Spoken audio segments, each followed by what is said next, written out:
Baik, waktu sudah menunjukkan 10.30 ya. Apakah suara saya terdengar, rekan-rekan? Terdengar, Bu. Bagaimana dengan Terdengar, Bu. PPT-nya? Sudah terlihat juga? Sudah terlihat. Sudah, Bu. Oke, terima kasih. Baik, saya buka ya perkuliahan kita pada hari ini. Assalamualaikum warahmatullahi wabarakatuh. Selamat pagi.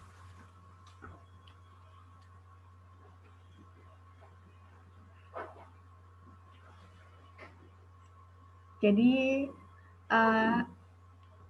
rekan-rekan semua ya, setelah lama kita tidak berjumpa karena saya juga ada diklat dan terpotong liburan lebaran, saya harap rekan-rekan semua selalu dalam keadaan sehat dan bersemangat mengikuti perkuliahan kita.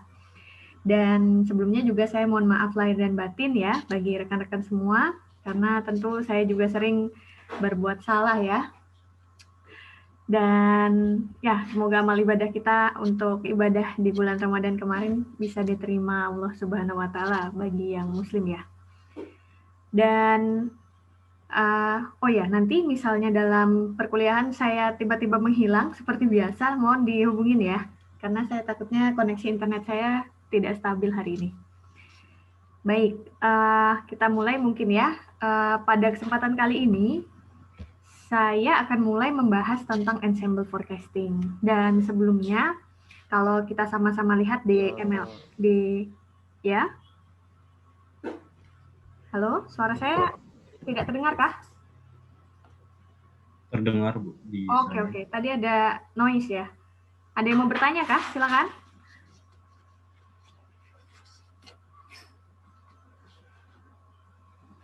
Bisa saya lanjutkan ya?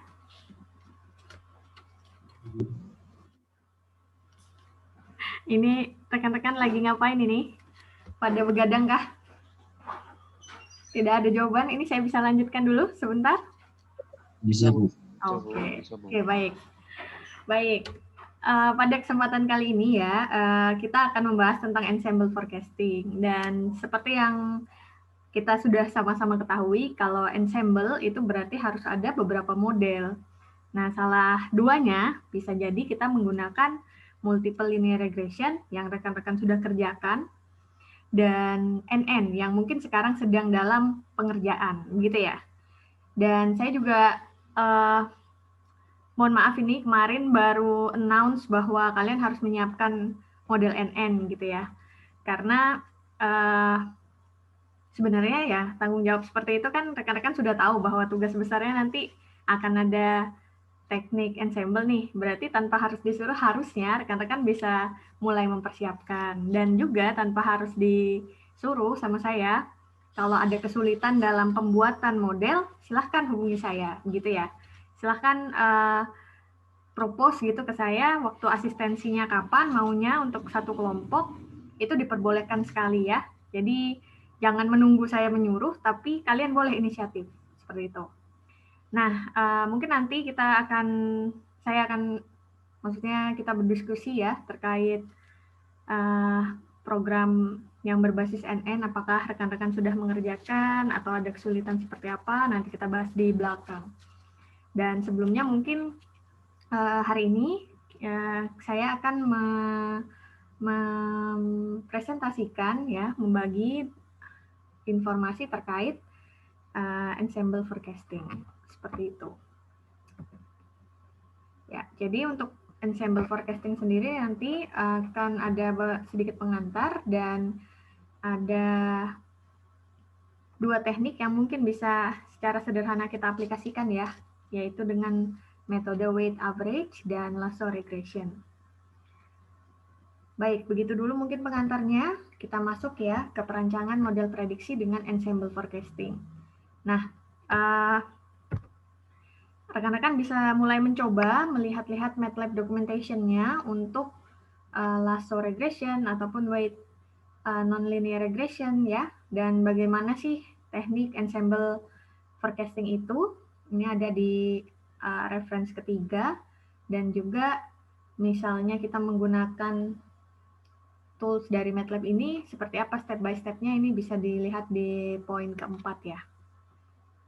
Nah, nanti ini rekan-rekan kalau ada pertanyaan, ketidaktahuan atau bingung mulai dari mana, silakan ditanyakan ya. Biar kita sama-sama diskusi gitu. Siapa tahu pertanyaan kalian juga menjadi pertanyaan teman-teman yang lain gitu kan. Baik, kita mulai nih. Kenapa sebenarnya kita perlu teknik ensemble? Ya, kenapa kita harus menggabungkan beberapa model gitu, beberapa model secara bersamaan? Oke, kita bisa mulai ya dari peramalan cuaca. Nah, ini salah satu produk peramalan, maksudnya produk dari teknik peramalan yang sering bersinggungan dengan kehidupan sehari-hari kita adalah ramalan cuaca. Pada hingga saat ini, ramalan cuaca itu sudah jadi sangat lebih akurat daripada peramalan cuaca yang di tahun 1990-an, tahun 20-an gitu ya. Abad 20 begitu. Tapi walaupun prediksinya itu sudah semakin akurat hingga hari ini, tetap aja namanya peramalan pasti akan ada salahnya. Ya. Pasti akan ada salahnya, dan itu semua bergantung dari range saat kita memodelkan model prediksi, begitu kan? Dan kenapa di forecasting itu, kenapa di peramalan itu selalu ada error? Nah, selalu ada error bisa jadi karena error yang terjadi sebelumnya tidak dianalisis dengan baik. Atau selain tidak dianalisis dengan baik, error tersebut seperti tidak diinkludkan ke dalam pemodelan sistemnya gitu. Sehingga kita ketika membangun model, kita tidak tahu berapa estimasi error yang akan terjadi. Ya kan? Atau yang ketiga, error di model prediksi itu terjadi karena proses saat kita membangun modelnya itu masih kurang tepat. Sehingga ada beberapa proses yang belum terselesaikan atau terabaikan di dalam pemodelan sistem. Ya. Jadi itu yang harus diperhatikan. Sehingga ketika kita membangun model, baik yang single learner ya, yang satuan, ataupun yang teknik ensemble yang menggabungkan semuanya, kita harus paham bahwa pasti akan ada error gitu. Kalau hasilnya terlalu baik, jangan senang dulu, bisa jadi kita yang salah gitu. Gitu ya, kira-kiranya. Tapi kalau terlalu jelek hasil prediksinya juga jangan langsung oke lah memang ini salah ya, memang karena ini model prediksi, bukan seperti itu. Tapi ya kita harus tetap cari tahu gimana biar bisa lebih baik gitu hasil prediksinya. Suara saya masih terdengar ya, rekan-rekan? Masih, Bu. Ibu. Terima kasih.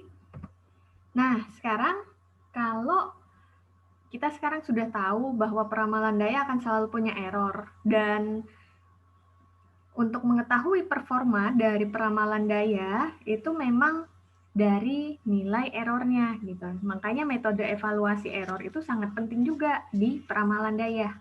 Ya. Kita sama-sama tahu ada MAPI, ada MAD, ada RMSI ya. Ada banyak kalau kita bermain dengan peramalan daya. Dan di sini teknik ensemble forecasting itu penting karena dengan menggabungkan beberapa model yang memiliki error yang berbeda-beda ya, kita jadi tahu bahwa perbedaan error tersebut bisa kita gunakan untuk memperhitungkan ketidakpastian dari output peramalan daya kita. Dan akhirnya kita juga bisa mengambil sampel distribusi kondisi hasil peramalan itu. Jadi dengan kita menggabungkan beberapa model yang memiliki output berbeda-beda, akhirnya kita tahu, oh dengan data yang sama diaplikasikan ke beberapa model yang berbeda, hasilnya ternyata berbeda-beda ya, seperti ini. Dan secara tidak langsung kita mengambil sampel dari output yang ada. Dan dari sana sebenarnya teknik ensemble akhirnya mempermudah kita untuk melakukan estimasi. Estimasi terhadap kemungkinan apa yang terjadi bila inputnya seperti ini, masuk ke 5 model yang berbeda misalnya, apa output yang bisa didapatkan gitu ya. Kita akhirnya bisa menghitung probability-nya. Dan teknik ensemble secara umum dapat digunakan untuk menghitung kemungkinan risiko yang terjadi. Nah, kalau ini secara umum yang bisa kita deskripsikan dari teknik ensemble yang ada di peramalan cuaca. Ya. Dan bagaimana dengan peramalan daya? Nah, peramalan daya kita harus lihat daya apa dulu? Daya listrik secara umum atau daya listrik hasil generation-nya PV atau hasil generation-nya wind power turbine gitu ya, wind turbine. Nah, dari sana tentu kita sama-sama tahu bahwa semua daya ini, semua tipe daya sangat dipengaruhi oleh faktor eksternal. Sehingga kurang lebih approach untuk membangun teknik ensemble itu serupa, baik untuk peramalan cuaca maupun peramalan daya. Itu ya, bisa dipahami ya. Kalau ada pertanyaan bisa langsung ya. Nah, kemudian ini, kenapa perlu beberapa model gitu ya, beberapa model ya tadi itu untuk melihat ketika input yang sama diberikan ke dalam suatu model, pada akhirnya kita akan lihat sebaran dari output yang bisa dihasilkan dari beberapa model itu.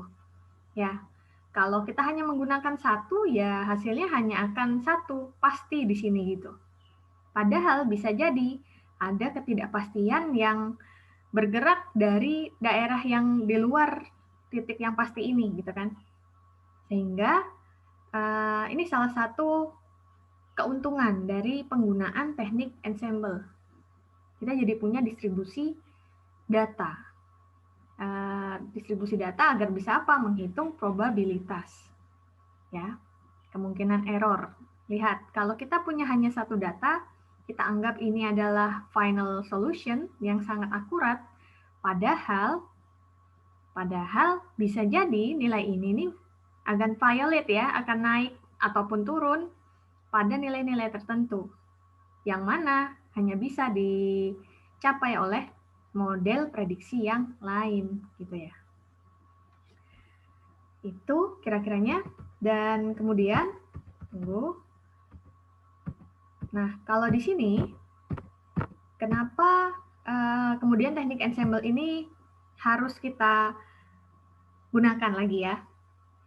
Satu tadi yang terkait distribusi data yang bisa menghitung probabilitas, dan penggunaan teknik ensemble ini kalau yang di sini pada akhirnya akan bisa menghitung forecast error-nya. Ya, forecast error. Bagaimana cara menghitungnya? Bisa jadi cara menghitungnya adalah dengan meng-average-kan, mencari rata-rata dari beberapa nilai yang ada sebagai output dari beberapa model tadi. Ya.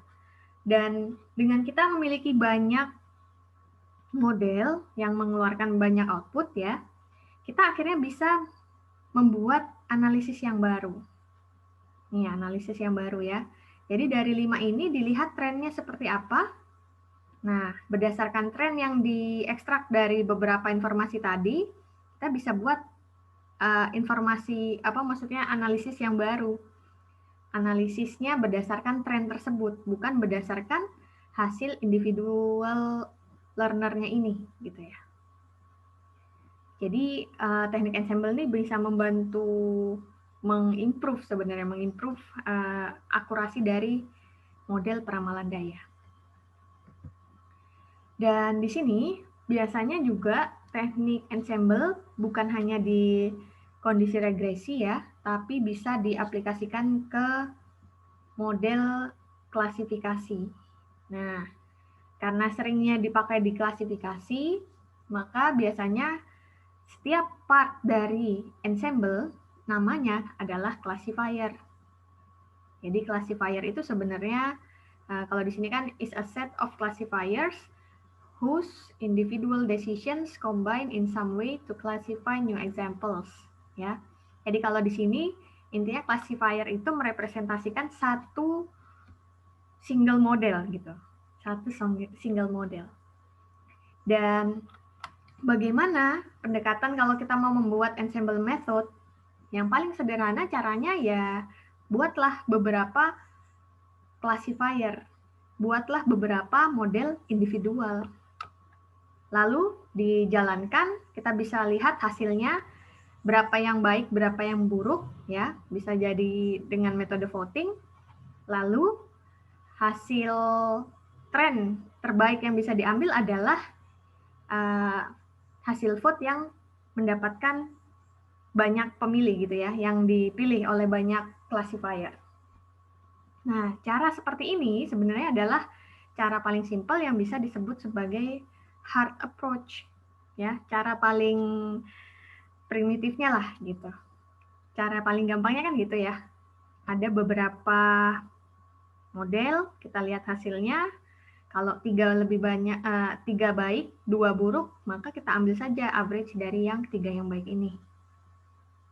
Ya, seperti itu kira-kiranya untuk ensemble, mirip seperti voting. Dan di sini kalau secara istilah matematisnya, ya kita bisa gunakan 3 metode yang berbeda di sini. Ada yang namanya bagging, boosting, ataupun yang mixture of experts. Ya, jadi gabungan antara beberapa learner yang terbaik. Nah, kalau bagging, yang berbeda antara bagging, boosting, dan mixture of experts ini, kalau bagging dia di training secara paralel. Intinya apa? Ketika kalian memiliki 5 model yang berbeda, maka 5 modelnya ini berjalan bersamaan secara paralel. Sehingga nanti pada time tertentu, kita punya langsung 5 output yang sama. Nah, berbeda dengan boosting, boosting ini sekuensial. Jadi apa maksudnya? Satu harus selesai dulu, lalu di outputnya baru digunakan dan diberi weight yang update gitu ya. Baru maksudnya jadi sekuensialnya adalah kalau 5 model yang bersamaan seperti yang tadi, dia model 1 dulu harus selesai. Dapat outputnya seperti apa, perlu pengupdatean weight atau tidak. Nah, dari hasil sini baru digunakan untuk men-training model kedua. Terus berulang untuk model ketiga, berulang model keempat sampai kelima. Jadi kalau yang boosting ini lebih mirip kereta ya. Kereta-keretaan ini jadinya. Harus selesai dulu yang pertama, baru bisa yang kedua. Nah, sedangkan untuk yang ketiga, mixture of experts ini parallel training with objective encouraging division of labor.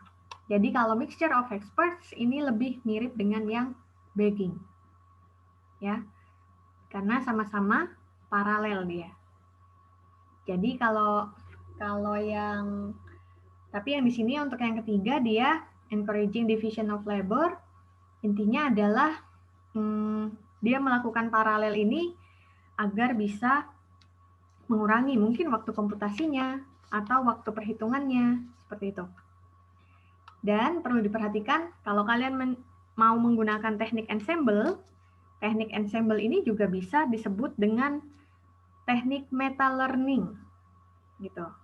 Kalau teknik yang MLR sendiri, NN sendiri itu namanya single learning. Kalau ini namanya meta learning. Karena apa? Karena menggabungkan beberapa metode menjadi satu. Ya, kira-kira yang seperti itu ya. Kemudian di sini kita lanjut. Nah, bagaimana teknik ensemble? Kenapa dia bisa lebih baik? Waduh, ini tunggu sebentar ya. Nanti kalau kita terkeluar, kita masuk lagi aja dulu ya. Nah, di sini kenapa, apakah teknik ensemble itu bisa memperbaiki nilai error dari setiap single learner? Jawabannya adalah bisa. Bagaimana caranya? Nah, kuncinya ada pada pengamatan error. Ya, jadi dari hasil error yang bisa dievaluasi, kita lihat variasi variasi dari output prediction output maksud saya, dan kita lihat nilai biasnya dari hasil prediksi tersebut. Dan nanti kita korelasikan antara variasi dan biasnya tadi. Sebisa mungkin nih ya, teknik ensemble ini akan mengurangi variasi antara single learner outputnya tadi. Dan cara menguranginya bisa jadi dengan mencari nilai average-nya. Tapi hal ini akan membuat weight dari individual model itu akan kurang sensitif terhadap keseluruhan outputnya gitu. Jadi pada akhirnya kalau variance reduction ini gimana ngomongnya ya, dominasi ya. Jadi pendominasian, maksudnya dominasi itu kekuatan dari single learner akan jadi dilemahkan gitu. Karena pada akhirnya akan dicari nilai average-nya. Nah, terus kalau untuk bias reduction di sini, bias reduction ya. Kalau bias reduction ini dia lebih bisa mempertahankan, kalau ini average of models has much greater capacity than single model. Nah, kalau kita lakukannya penurunan bias, dia akan lebih baik daripada single model. Ya. Dan di sini contoh dari bias reduction ini kalau menggunakan boosting. Boosting itu yang tadi ya, yang sequential. Kalau variance reduction itu lebih ke yang baking, karena secara paralel di average gitu. Kalau di bias dia harus sequential modelnya. Sehingga tentu ini tadi karena ada proses improvement dari error, ya improvement weight setelah dianalisa errornya, maka hasil dari teknik ensemble model yang boosting itu akan lebih baik daripada model individu. Ya, kira-kira seperti itu. Kemudian cara justifikasi ya, cara untuk menilai apakah teknik ensemble tersebut lebih baik atau tidak. Kita bisa lihat dari keakuratannya bila dibandingkan dengan apa? Dengan model individu dan bagaimana outputnya itu variasinya bergerak dengan lebarkah atau kecil gitu ya, nilai variasinya. Nah, itu semua dibandingkan dengan performa model individu. Nah, jadi juga karena teknik ensemble ini harus mengintegrasikan beberapa model ya, tentu kita ada permasalahan yang menarik lagi gitu. Mau pakai berapa banyak model sebenarnya? Ya kan? 2 sajakah cukup? 2 model NN sama MLR? Atau harus 3 NN, MLR, CNN? Atau harus 4, 5, 6, 7, sampai 20 ini misalnya. Nah, kalau dari hasil ini, independent error, bisa dihitung probabilitasnya. Classifier ini bisa dihitung berapa banyak classifier yang harus digunakan gitu ya, berapa banyak single model yang harus digunakan, itu bisa dihitung dengan rumusan ini. Dan bisa dilihat ini bahwa biasanya menggunakan 5, 6, dan 7, atau sampai 8 ya ini, 5, 6, 7 ya, itu biasanya yang akan memberikan performa yang baik, begitu. Ya, tapi hal ini tentu sangat bergantung dari bagaimana kita mendesain inputnya, bagaimana kita mendesain objective functionnya, dan bagaimana kita mendesain mau rolling window atau yang feed forward, gitu ya. Kira-kira begitu. Silakan kalau ada pertanyaan sampai di sini. Bagaimana? Bisa saya lanjut? Bisa dilanjut. Baik, bisa ya. Ini jangan lemes ya. Ini tidak begadang kan ini ya. Oke. Untuk metode ensemble-nya ya. Metode ensemble-nya ini seperti yang saya bilang, metode ensemble kan menggabungkan dari beberapa single learner dikombinasikan ya untuk mendapatkan output tertentu. predictors atau namanya sebut classifier itu bisa berbagai macam, entah itu yang regresi atau pakai SVM, random forest, NN, ya, dan lain sebagainya. Dan hal ini digabungkan karena apa? Karena kita ingin mengetahui diverse output yang menyebar, outputnya kira-kiranya seberapa jauh variasinya ya, seberapa besar rentang variasinya, seperti itu. Dan ensemble method ini sebenarnya terinspirasi dari wisdom of the crowd, ya, dari kebijaksanaan massa, begitu. Dan biasanya kalau misalnya ya, kalau kita misalnya satu kelas nih, nah kalau ditanya A, kalau jawabannya 70% menjawab benar, 30%-nya salah, pada akhirnya kan kita bisa tahu, oh jawaban yang benar nih yang di vote oleh 70 orang nih, gitu. Jadi bisa mencari jawaban terbaiknya dari hasil majority vote-nya. Nah, ini berawal dari inspirasi tersebut ya, wisdom of the crowd. Pada akhirnya teknik ensemble ini seperti itu gitu, melakukan algoritmanya. Dia menggabungkan beberapa prediksi, ya, beberapa prediksi hasil dari beberapa predictors. Agar apa? Agar bisa mendapatkan hasil prediksi yang Y di sini, yang kombinasinya bisa mendapatkan hasil yang terbaik dan lebih baik dari single prediktornya. Nah, di sini kalau yang contohnya ya, beberapa metode ensemble. Yang pertama adalah voting classifier. Ini yang paling sederhana, yang disebut hard voting classifier ya. Jadi nanti dari 5 model atau 4 model ini dilihat siapa yang menjawab 1, siapa yang menjawab 2, maksudnya dilihatlah distribusinya ya, baik benarnya, yang majority menang, ya tentu itu yang menjadi hasilnya, gitu ya. Namun hal ini belum tentu akan bisa lebih baik dari yang seharusnya gitu. Kecuali kita menentukan bahwa satu yang paling rendah itu yang menjadi jawaban terbaik misalnya. Nah, untuk metode kedua bisa gunakan random forest.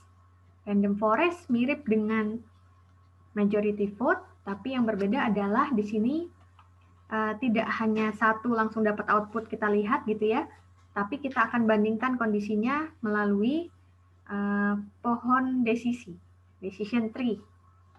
Jadi ada kondisi A, dilihat kalau kurang dari nilainya masuk ke kiri, kalau lebih dari nilainya masuk ke kanan. Di sini juga dipecah lagi sampai yang terkecil, sampai dilihat oh jawaban tersebut masuk di kelas apa, kelas A atau kelas B gitu.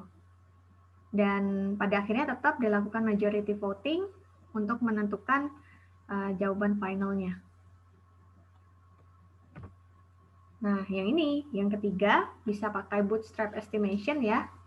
Bootstrap tadi caranya adalah dengan melakukan yang kereta kan ya, ini bootstrap itu yang bootstrap itu yang sekuensial, sehingga kita harus selesaikan satu proses dulu, kita amati errornya, kita update weight-nya, baru kita lakukan proses selanjutnya. Sehingga ini di awal kita harus tentukan dulu sampel pertama dari keseluruhan dataset, lalu dari setiap sampel dihitung, diestimate statistiknya, mean variance-nya, lalu digunakan untuk mengestimate